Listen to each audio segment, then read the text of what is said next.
Star प्रवाह वाहिनीवरील विसरू नको मला या नवीन मालिकेच्या प्रमोशनसाठी चिपळूण येथील DBJ महाविद्यालयात आयोजित कार्यक्रमाला विद्यार्थ्यांचा उत्स्फूर्त प्रतिसाद मिळाला।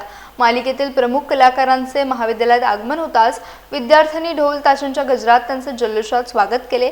कार्यक्रमात कुडाळ येथील निलेश गुरव यांनी सादर केलेल्या खास मालवणी शैलीतील गाराण्याने उपस्थितांची दाद मिळवली। या अनोख्या सादरीकरणामुळे कार्यक्रमात कोकणी संस्कृतीची झलक पाहायला मिळाली।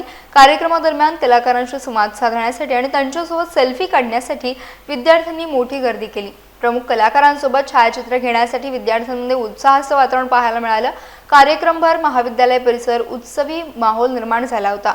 विसरू नको मला या मालिकेच्या निमित्तानं कलाकारांनी विद्यार्थ्यांशी संवाद साधत मालिकेबद्दल माहिती दिली। या कार्यक्रमामुळे महाविद्यालयीन विद्यार्थ्यांना आपल्या आवडत्या कलाकारांना प्रत्यक्ष भेटण्याची संधी मिळाली आणि संपूर्ण परिसरात उत्साहाचं वातावरण निर्माण झालं। सुरुवातीला जेव्हा मी स्क्रिप्ट वाचलं आणि मला खूप मालिकेमध्ये असं होतं बऱ्याचदा की आपल्याला सगळं स्क्रिप्ट मिळत नाही, कारण खूप साऱ्या गोष्टी ठरायच्या असतात, पुढची गोष्ट ठरायची असते। पण या मालिकेमध्ये खूप सारा कॉन्टेंट, पुढची गोष्ट छान रेडी होती। आम्हाला कळलं की आमचं कॅरेक्टर काय आहे, कोकणातली भाषा काय आहे। आणि गंमत म्हणजे आम्ही असं ठरवलं की भाषा बोलायची तर कोकणातली बोलायची। आम्ही पुण्याचा आहे, माझी ॲक्सेंट पुण्याची आहे। जी लोक मुंबईत वाढली आहेत त्यांचं थोडासा मुंबईकर ॲक्सेंट आहे, तर कोकणातली ॲक्सेंट नक्की काय ह्याच्यावरती आम्ही विचार केला। मग आमच्यापैकी बरीच जणं कोकणातली आहेत, काही जणं तळ कोकणातली आहेत, काही जणं इथले आहेत। सो त्यांनी मग आम्हाला मदत केली की कोकणामध्ये नक्की कसं बोलतात। माझी आजी, माझी पणजी किंवा माझे आजोबा हे सगळे कोकणातले आहेत। त्यांचं लहानपण कोकणात गेलं आहे। कणकुंबी त्यांचं गाव होतं, रत्नागिरी माझ्या आजीचं गाव होतं। सो आज्या बोलताना कसं बोलतात त्याचा मी थोडासा विचार केला। लहानपणापासून ते बोलणं ऐकलेलं आहे, त्यामुळे ते हेल ऐकलेले आहेत। आणि मग ते हेल ऐकून मला पहिले सुरुवातीला खूप टेन्शन आलं होतं की हे कसं असतं, ती भाषा आपण बोलणं, ती भाषा ऐकणं, ती समजून घेणं ही वेगळी गोष्ट आहे आणि ती तशी बोलणं ही दुसरी गोष्ट आहे। त्यामुळे थोडेसे कुठेतरी अडथळे तयार होत होते, चढउतार होत होते। पण हळूहळू ती भाषा आम्ही शिकत गेलो, ते हेल शिकत गेलो आणि आता आय थिंक थोडंसं कुठेतरी कॉन्फिडेंटली मला त्या हेलमध्ये बोलता येतं आहे। गंमत अशी आहे की कोकणाशी लहानपणापासून माझं नातं आहे। मी लहानपणी यायचो, दिव्यागरला जायचो किंवा गुहागरला यायचो, गणपतीपुळ्याला जायचो, आईबाबा घेऊन यायचे आणि आम्ही खूप मजा करायचो। समुद्रकिनारा हा खूप मला आवडतो कोकणातला, कोकणातले किल्ले गड खूप आवडतात। सो त्या सगळ्या गोष्टींमधून गेलो आहे आणि मग कट टू ही सिरियल, ह्याच्यामधलं ही भाषा, सूर्या, हे सगळं खूप जवळचं वाटायला लागलं।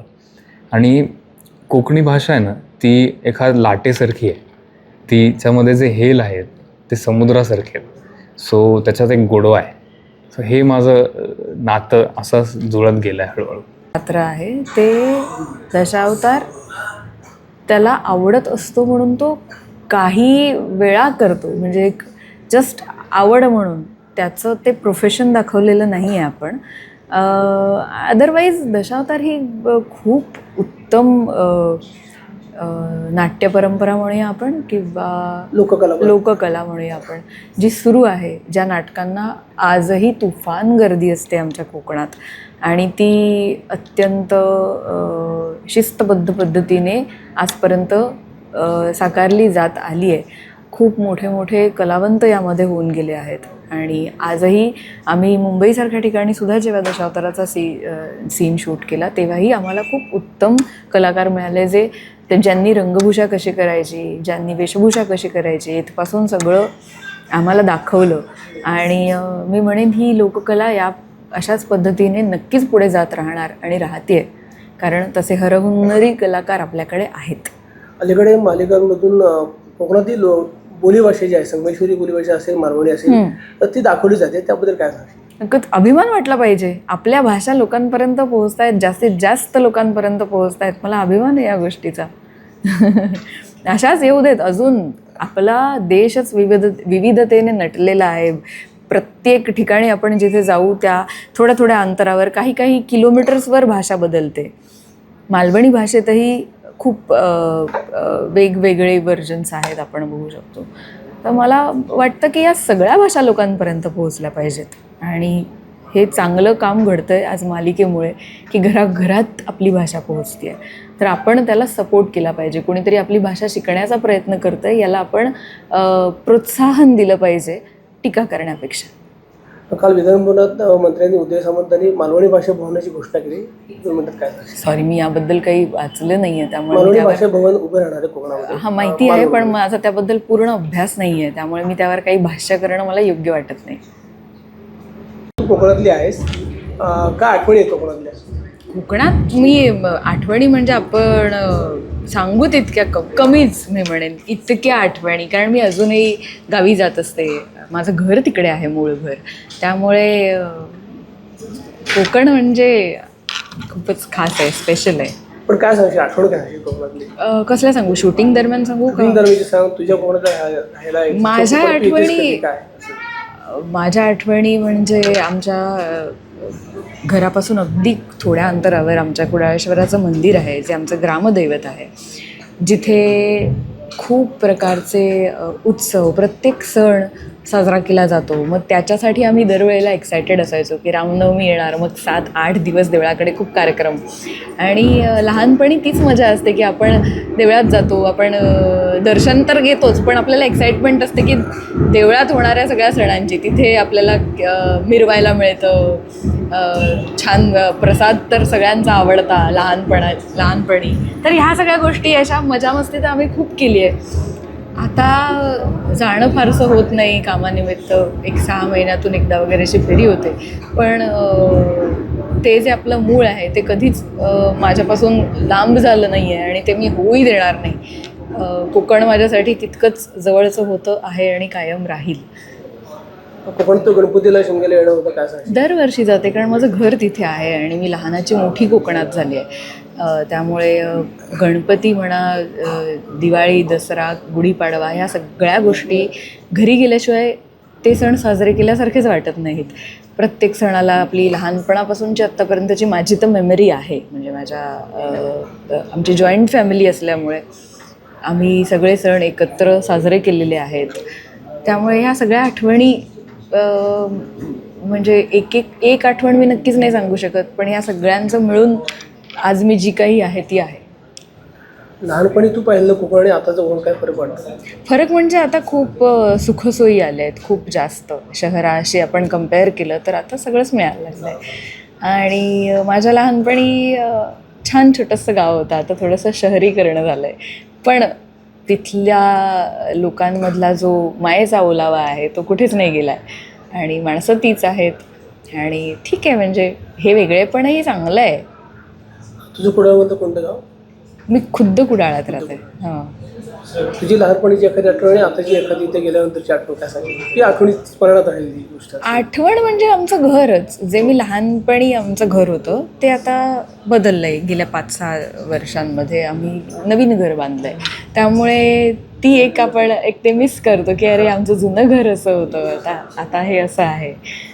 ते मी मेजर सांगू शकते. बाकी सगळ्या गोष्टी सेम आहेत. आणि मी आजही तिथे गेल्यानंतर जी मी एक अभिनेत्री होण्याआधीची तन्वी होती, तीच तन्वी आजही घरी गेल्यानंतर असते. रादर मला माझ्या घरातल्यांना सांगावं लागतं की अगं तू ॲक्ट्रेस आहेस, तू थोडीशी अशी हे राहा. पण मला ते तसं जमत नाही, कारण शेवटी आपली माती, आपलं नातं, आपली नाळ हे घट्ट जोडलेलं असतं.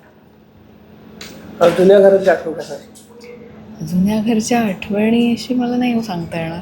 जुन्या घरची काय आठवण सांगू? मातीचं घर ते आमचं आज तसंही आहे. 2 घरं आहेत आमचे, पण आमचं जुनं घर जे मूळ घर आहे ते आजही मातीचं छान कौलारू घर आहे, ज्याला खूप मोठं अंगण आहे, खूप बऱ्याच खोल्या आहेत, छानशी देवखुली आहे. अशा सगळ्या गोष्टी. गणपतीची आठवण, काय सांगशील? तो स्पेशली आपल्याकडे कोकणातला गणपती म्हणजे आत्तापासून वेध लागलेत. आत्तापासून मी फ्लाईट बुकिंग्स बघते की कधी जायला मिळणार आणि कसं बुकिंग करेन, कारण सगळं फुल होतं. तुम्हाला ट्रेनचं पण एकही तिकीट मिळत नाही, इतकी सगळीजणं कोकणात येतात, सगळे चाकरमानी येतात, सगळं असतं. आणि आमच्याकडे गणपती सांगण्याची पद्धत असते की आम्ही जाऊन आधी 1-1.5 महिना गणपती सांगतो शाडू मातीची मूर्ती असल्यामुळे आपल्याला कुठली मूर्ती पाहिजे, काय मापात पाहिजे, देवाऱ्यातला असतो आमच्याकडे गणपती. सो आम्ही जाऊन सांगतो यावर्षी आम्हाला अशी अशी मूर्ती हवी, मग ती मूर्ती बनवली जाते. तर ही अख्खी प्रोसेस आहे, ही खूप म्हणजे वर्षानुवर्ष आम्ही जपत आलो आहे आणि ती यापुढेही कंटिन्यू राहील.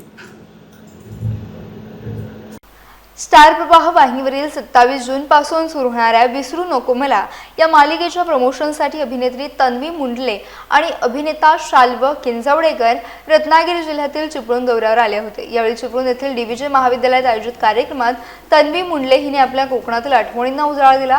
सिंधुदुर्ग जिल्ह्यातील कुडाळची रहिवासी असलेल्या तन्वी मुंडलेने कोकण माझ्यासाठी खूप खास आहे, माझं घर आजही तिथेच आहे आणि मी नेहमी गावी जात असते असं सांगितलं. गणेशोत्सवाचे वेध आत्तापासूनच लागल्याचं सांगताना कोकणात जाण्यासाठी प्रवासाचे आरक्षण लवकर मिळत नसल्याने फ्लाईटचे बुकिंगही आधीपासूनच पाहत असल्याचं तिनं नमूद केलं. गणेशोत्सव, दिवाळी, दसरा आणि शिमगोत्सव असे प्रमुख सण कुटुंबासोबत कोकणातच साजरे करत असल्याचं तिने सांगितलं. यावेळी विसरू नको मला या कोकणातील आगळ्या वेगळ्या प्रेमकथेवर आधारित मालिकेचे प्रमोशन करण्यात आले. कार्यक्रमाला विद्यार्थ्यांचा आणि चाहत्यांचा उत्स्फूर्त प्रतिसाद लाभला. मालिका विसरू नको तू मला ही मालिका सगळ्या महाराष्ट्रात नाही तर जगभरात फेमस होऊ दे रे महाराजा. आंधळ्याचा 12 मासाचा गणित याद कर, एकाचे 21 कर, 5चे 25 कर, ह्याचे दात त्याच्या घसा घाल रे महाराजा.